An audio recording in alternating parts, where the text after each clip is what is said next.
80% और यहां पे 20%। अप्रोच करिए। अब 80 और 20 में करोगे क्या, यहां पर भी खेल है, ऐसा नहीं है। अब यहां पे अगर आपको छोड़ेंगे तो फिर आप जाके फंस जाएंगे। एवरीवन, कैसे हैं आप सब। झारखंड लोक सेवा आयोग एग्जाम को लेकर स्ट्रैटेजी शार्पली हम लोग प्लान करते हैं, कहीं गलती तो नहीं हो रही। और अभी एग्जाम नजदीक है, जैसा कि दिख रहा है 17 को एग्जाम है अकॉर्डिंग टू जेपीएससी। मैं अभी उसी स्टैंड पे हूं। ऐसा नहीं है कि आपको ये लगे कि 17 के लिए हम स्ट्रैटेजी डिस्कस कर रहे हैं तो उस स्टैंड से मैं हिल गया हूं। अभी भी मुझे लगता है अभी नहीं होना है, लेकिन हम लोग 17 तारीख को अगर जेपीएससी ने दिया है तो ठीक है, उस पर हम लोग काम करेंगे, क्योंकि पढ़ना तो है ही है। और अगर उस बीच में अच्छे से पढ़ लेते हैं तो और हमें फायदा ही मिलने वाला है।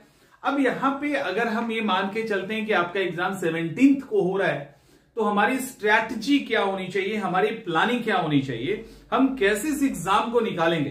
देखो, इसके मतलब आप इसको अगर ठीक से देखिए एग्जाम को, तो आपके मन में ये जरूर आ रहा होगा, बहुत सारे नए हैं, बिल्कुल अभी ग्रेजुएशन करके फ्रेश आए ही हैं और बहुत सारी तैयारी लंबे समय से कर रहे हैं, लेकिन लापरवाही के कारण तैयारी नहीं हो रहा होगा। ये भी पॉसिबल है। अभी झारखंड में एक अच्छी खासी संख्या स्टूडेंट की है जो बड़े निश्चिंत है कि नहीं हो रहा।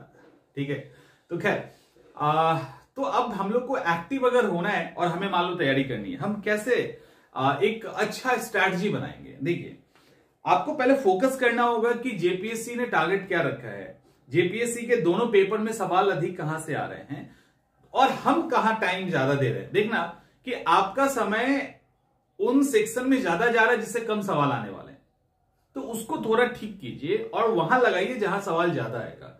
आपने अपने जेपीएससी की अभी स्ट्रैटेजी को आपको 3 भाग में डिवाइड करना है, मोटा मोटी। जेपीएससी की स्ट्रैटेजी को 3 भाग में डिवाइड करना है। पहला एक जो नॉर्मल जीएस का है, उसके बाद झारखंड स्पेशल और तीसरा करंट अफेयर्स। समझ में आ रहा है? ये 3 भागों में अपनी स्टडी को बदलिए, क्योंकि आपको पता है ये झारखंड स्पेशल से 110 क्वेश्चन, यहां पे भी मिनिमम 30 का अप्रोक्स आप लोग रख लो, तो लगभग आपका अगर 200 क्वेश्चन है तो लगभग 150 क्वेश्चंस तो यहीं से आ रहे हैं। ठीक से समझो इसको। अभी यहीं पे कहानी खत्म नहीं हुई है, ऐसा नहीं कि निकल जाइएगा यहां से तो फिर नहीं होगा काम। अभी 150 क्वेश्चंस तो यहीं से लगभग आ रहे हैं, लगभग की बात कर रहे हैं, आ रहा है। उसके बाद रहा सवाल जीएस का। अब जीएस के अंदर क्या क्या है? जीएस के अंदर तो पूरा साम्राज्य है, modern history, ancient history, medieval history, geography, polity, economics, science. ठीक है, ये सब है ना, ये सब है। ठीक से देखो, यानी modern history, geography, polity, economics, science and tech सब है, सब है। समझ में आ रहा है? अब क्या हो क्या रहा है? अब हो ये रहा है कि हम लोग क्या कर रहे हैं, इस पे पूरा टाइम दे रहे हैं इसको कवर करने का। और ठीक से समझिए, गेम अभी भी पलटा जा सकता है, जेपीएससी का खेल अभी भी बदला जा सकता है। जो महीनों से तैयारी कर रहे हैं ना, उनको अभी भी मात दिया जा सकता है और ये पॉसिबल है। कैसे प्रैक्टिकली पॉसिबल है? देखिए, आप यहां पे किसी सब्जेक्ट को उठा लो, मान लो जस्ट के पॉलिटी उठा लेते हैं। पॉलिटी पे आप जितना समय देंगे या मॉडर्न हिस्ट्री पे आप जितना समय देंगे, उतना समय अगर आप यहां दे रहे हो, एक सब्जेक्ट की हम जीएस की बात कर रहे हैं, उतना सब्जेक्ट वहां टाइम इतना यहां दे रहे हैं, तो आप यहां से सोच रहे हो कि पूरा का पूरा पेपर के साथ फर्स्ट पेपर में एंट्री हो जा रही है आपकी। फर्स्ट पेपर में जेपीएससी है, झारखंड स्पेशल है, तो एक पेपर को तो निपटा ही लिया और दूसरे पेपर में भी आपकी एंट्री हो जा रही है, यानी पूरा का पूरा एक पेपर इसी पर खेल रहा है। गेम यही है। इस दिक्कत क्या है ना कि इस तरह से हम अप्रोच नहीं करते हैं। प्रॉब्लम है अप्रोच क्या है, बस इस पे जो खेल लिया उसका एग्जाम क्लियर है। अब इसके बाद कोई सब्जेक्ट फिर से उठाइए, कोई भी उठा लीजिए, आपको जो मन करता हो। क्या उठाओगे? इसके कंपेयर में तो सब बहुत ज्यादा है। हम बहुत छोटा चैप्टर उठा लेते हैं, एंशिएंट हिस्ट्री, क्योंकि ज्योग्राफी तो अपने आप में बहुत भारी है। इस एंशिएंट हिस्ट्री में जितना आप टाइम दोगे उसका 50% अगर यहां देते हैं तो करंट के सवाल आ जाएंगे। कहीं कोई दिमाग लगाना है, कुछ करना है, हो गया। तो आप कहोगे क्या इसको छोड़ दें? नहीं, इसको नहीं छोड़ेंगे, लेकिन इसको उतना ही समय देंगे जितनी इसकी जरूरत है, जितना उसको जरूरत है। अब देखो, ये जो झारखंड स्पेशल है और करंट अफेयर्स है, ये आपका जितने तैयारी कर रहे हो उसका आप 80% समय इस पे देंगे, 80%, 20% आप इस पर देंगे। ये आपके अभी तक की जो स्ट्रैटेजी डिस्कस हुई है उसका ये पहला पार्ट है, ये पहला पार्ट है। समझ में आ गया? यहां तक कोई दिक्कत नहीं होनी चाहिए, यहां तक कोई दिक्कत नहीं होनी चाहिए। तो आप पहला 80% और यहां पे 20% अप्रोच करिए।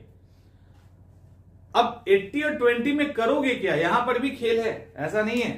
अब यहां पे अगर आपको छोड़ेंगे तो फिर आप जाके फंस जाएंगे। यहां से भी निकालना है बाहर ना, ये कैसे निकलेगा? पहले यहां हो, इतना ठीक है, यहां तक समझ में आ गया होगा, राइट? फिर से एक बार छोटा सा ब्रीफ कर देते हैं।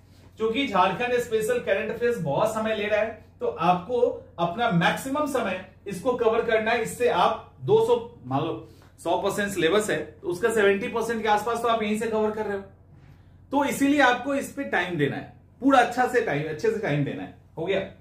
अब जब ये 80 और 20 की हम बात कर रहे हैं तो सेकेंड स्टेज क्या होगा? सेकेंड स्टेज के अंदर आपको यहीं पे कर दें, यहां करते हैं, यहां जगह। सेकेंड स्टेज में क्या होगा?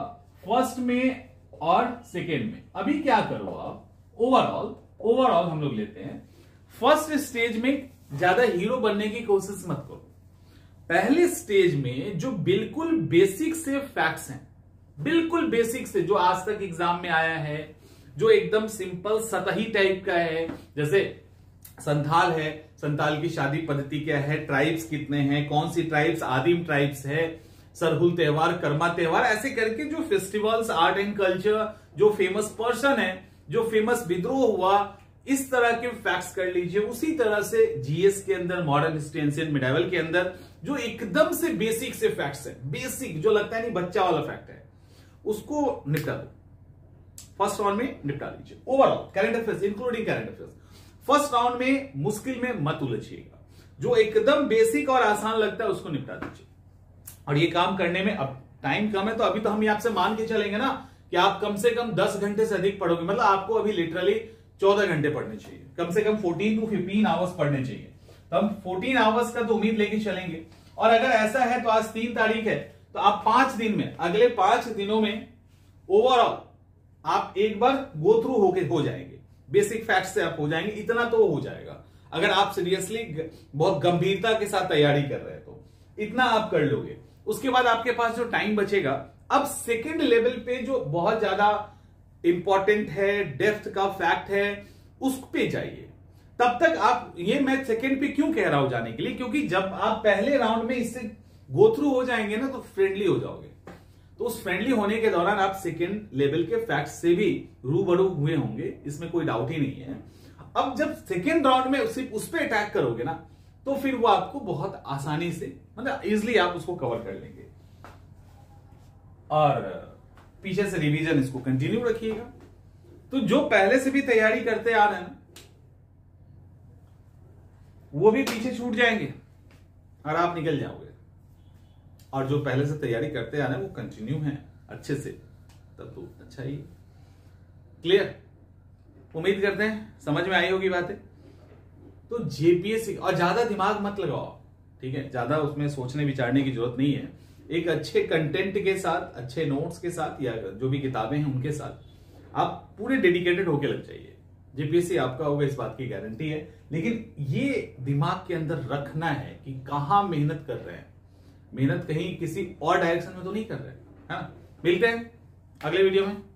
अच्छे से एग्जाम दीजिए जम के।